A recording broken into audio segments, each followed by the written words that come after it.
Romanos, capítulo 8. Vida en el Espíritu. Ahora pues, ninguna condenación hay para los que están en Cristo Jesús, los que no andan conforme a la carne, sino conforme al Espíritu, porque la ley del Espíritu de vida en Cristo Jesús me ha librado de la ley del pecado y de la muerte. Lo que era imposible para la ley, por cuanto era débil por la carne, Dios, enviando a su Hijo en semejanza de carne de pecado, y a causa del pecado, condenó al pecado en la carne, para que la justicia de la ley se cumpliera en nosotros, que no andamos conforme a la carne, sino conforme al Espíritu. Los que son de la carne piensan en las cosas de la carne, pero los que son del Espíritu en las cosas del Espíritu. El ocuparse de la carne es muerte, pero el ocuparse del Espíritu es vida y paz, por cuanto los designios de la carne son enemistad contra Dios, porque no se sujetan a la ley de Dios ni tampoco pueden, y los que viven según la carne no pueden agradar a Dios. Pero vosotros no vivís según la carne, sino según el Espíritu, si es que el Espíritu de Dios está en vosotros. Y si alguno no tiene el Espíritu de Cristo, no es de él. Pero si Cristo está en vosotros, el cuerpo en verdad está muerto a causa del pecado, pero el Espíritu vive a causa de la justicia.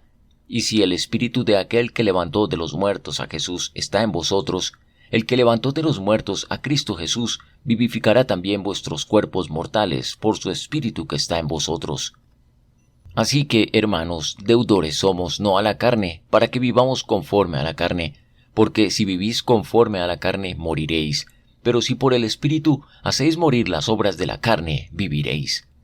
Todos los que son guiados por el Espíritu de Dios son hijos de Dios, pues no habéis recibido el espíritu de esclavitud para estar otra vez en temor, sino que habéis recibido el espíritu de adopción, por el cual clamamos, Abba, Padre. El Espíritu mismo da testimonio a nuestro espíritu de que somos hijos de Dios. Y si hijos, también herederos, herederos de Dios y coherederos con Cristo, si es que padecemos juntamente con Él, para que juntamente con Él seamos glorificados. Tengo por cierto que las aflicciones del tiempo presente no son comparables con la gloria venidera que en nosotros ha de manifestarse, porque el anhelo ardiente de la creación es el aguardar la manifestación de los hijos de Dios. La creación fue sujetada a vanidad, no por su propia voluntad, sino por causa del que la sujetó en esperanza. Por tanto, también la creación misma será libertada de la esclavitud de corrupción a la libertad gloriosa de los hijos de Dios.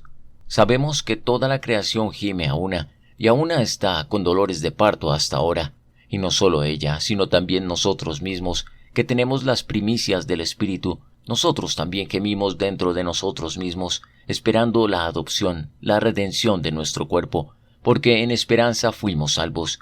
Pero la esperanza que se ve no es esperanza, ya que lo que uno ve, ¿para qué esperarlo? Pero si esperamos lo que no vemos, con paciencia lo aguardamos. De igual manera, el Espíritu nos ayuda en nuestra debilidad, pues qué hemos de pedir como conviene no lo sabemos, pero el Espíritu mismo intercede por nosotros con gemidos indecibles. Pero el que escudriña los corazones sabe cuál es la intención del Espíritu, porque conforme a la voluntad de Dios intercede por los santos. Más que vencedores. Sabemos además que a los que aman a Dios, todas las cosas los ayudan a bien, esto es, a los que conforme a su propósito son llamados. A los que antes conoció, también los predestinó para que fueran hechos conforme a la imagen de su Hijo, para que Él sea el primogénito entre muchos hermanos. Y a los que predestinó, a éstos también llamó. Y a los que llamó, a éstos también justificó. Y a los que justificó, a éstos también glorificó. ¿Qué pues diremos a esto? Si Dios es por nosotros, ¿quién contra nosotros? Y el que no escatimó ni a su propio Hijo, sino que lo entregó por todos nosotros, ¿cómo no nos dará también con Él todas las cosas? ¿Quién acusará a los escogidos de Dios? Dios es el que justifica. ¿Quién es el que condenará? Cristo es el que murió, más aún, el que también resucitó, el que además está a la diestra de Dios, el que también intercede por nosotros. ¿Quién nos separará del amor de Cristo? ¿Tribulación, angustia, persecución, hambre, desnudez, peligro o espada? Como está escrito, por causa de ti somos muertos todo el tiempo. Somos contados como ovejas de matadero. Antes, en todas estas cosas somos más que vencedores por medio de aquel que nos amó. Por lo cual estoy seguro de que ni la muerte ni la vida, ni ángeles ni principados ni potestades, ni lo presente, ni lo porvenir, ni lo alto, ni lo profundo, ni ninguna otra cosa creada nos podrá separar del amor de Dios, que es en Cristo Jesús, Señor nuestro. Primera de Samuel, capítulo 17, versículos 1 al 54. David mata a Goliat. Los filisteos reunieron sus ejércitos para la guerra, se congregaron en Soco, que es de Judá, y acamparon entre Soco y Aseca, en Efes Damim. También Saúl y los hombres de Israel se reunieron, acamparon en el valle de Ela, y se pusieron en orden de batalla contra los filisteos. Los filisteos estaban sobre un monte a un lado, e Israel estaba sobre otro monte al otro lado, quedando el valle entre ellos. Salió entonces del campamento de los filisteos un paladín llamado Goliat, oriundo de Gat, que medía 6 codos y un palmo de altura. Llevaba un casco de bronce en su cabeza y vestía una coraza de malla. La coraza pesaba 5,000 siclos de bronce. En sus piernas tenía canilleras de bronce y una jabalina de bronce a la espalda. El asta de su lanza era como un rodillo de telar, y la punta de su lanza pesaba 600 siclos de hierro. Delante de él iba su escudero. Goliat se paró y dio voces a los escuadrones de Israel, diciéndoles: ¿Para qué os habéis puesto en orden de batalla? ¿No soy yo el filisteo y vosotros los siervos de Saúl? Escoged de entre vosotros un hombre que venga contra mí. Si él puede pelear conmigo y me vence, nosotros seremos vuestros siervos, y si yo puedo más que él y lo venzo, vosotros seréis nuestros siervos y nos serviréis. Hoy yo he desafiado, añadió el filisteo, al campamento de Israel. Dadme un hombre que pelee conmigo. Al escuchar Saúl y todo Israel estas palabras del filisteo, se turbaron y tuvieron mucho miedo. David era hijo de aquel hombre efrateo, oriundo de Belén de Judá, llamado Isaí, el cual tenía 8 hijos. En tiempos de Saúl este hombre era ya viejo, de edad muy avanzada, y los 3 hijos mayores de Isaí se habían ido a la guerra para seguir a Saúl. Los nombres de sus 3 hijos que se habían ido a la guerra eran Eliab, el primogénito, el segundo Abinadab, y el tercero Sama. David era el menor. Siguieron pues los 3 mayores a Saúl, pero David había ido y vuelto, dejando a Saúl para apacentar las ovejas de su padre en Belén. Salía pues aquel filisteo por la mañana y por la tarde, y así lo hizo durante 40 días. Y dijo Isaí a David su hijo: Toma ahora para tus hermanos un efa de este grano tostado y estos 10 panes. Llévalo pronto al campamento a tus hermanos. Estos 10 quesos de leche los llevarás al jefe de los 1000. Fíjate si tus hermanos están bien, y trae algo de ellos como prenda. Mientras tanto, Saúl, ellos y todos los de Israel estaban en el valle de Ela peleando contra los filisteos. Se levantó pues David de mañana y dejando las ovejas al cuidado de un guarda, se fue con su carga como Isaí le había mandado. Llegó al campamento cuando el ejército salía en orden de batalla y daba el grito de combate. Se pusieron en orden de batalla Israel y los filisteos, ejército frente a ejército. Entonces David dejó su carga en manos del que guardaba el bagaje y corrió al ejército. Cuando llegó preguntó por sus hermanos si estaban bien.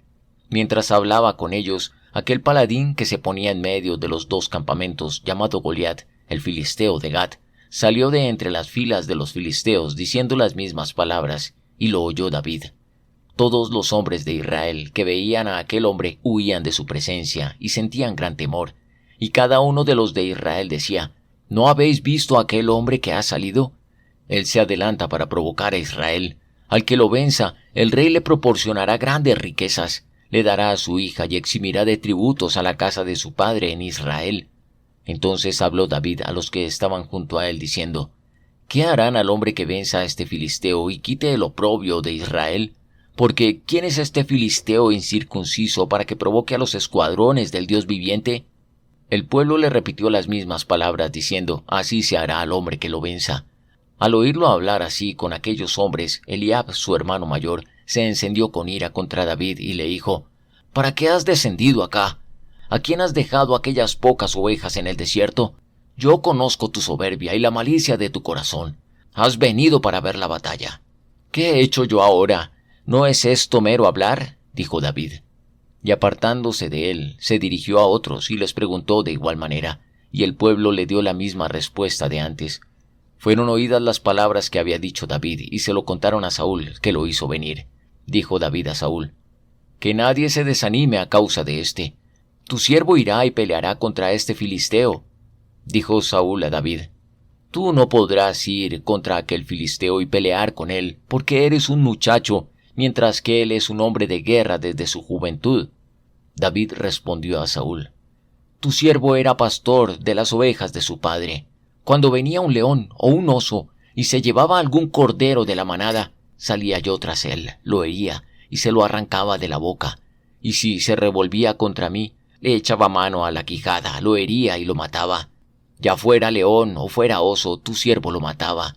Y este filisteo incircunciso será como uno de ellos, porque ha provocado al ejército del Dios viviente. Jehová, añadió David, me ha librado de las garras del león y de las garras del oso. Él también me librará de manos de este filisteo.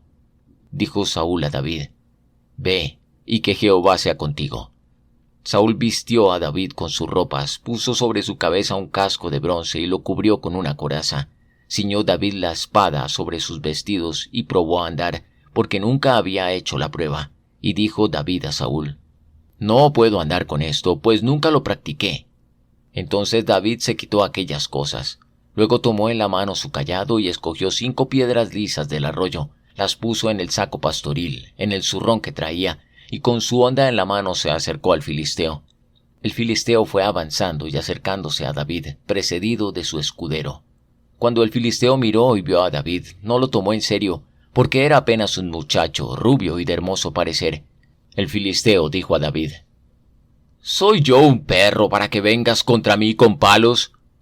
Y maldijo a David, invocando a sus dioses. Dijo luego el filisteo a David: Ven hacia mí, y daré tu carne a las aves del cielo y a las bestias del campo. Entonces dijo David al filisteo: Tú vienes contra mí con espada, lanza y jabalina, pero yo voy contra ti en el nombre de Jehová de los ejércitos, el Dios de los escuadrones de Israel, a quien tú has provocado. Jehová te entregará hoy en mis manos, yo te venceré y te cortaré la cabeza. Y hoy mismo entregaré tu cuerpo y los cuerpos de los filisteos a las aves del cielo y a las bestias de la tierra, y sabrá toda la tierra que hay Dios en Israel. Y toda esta congregación sabrá que Jehová no salva con espada ni con lanza, porque de Jehová es la batalla, y él os entregará en nuestras manos.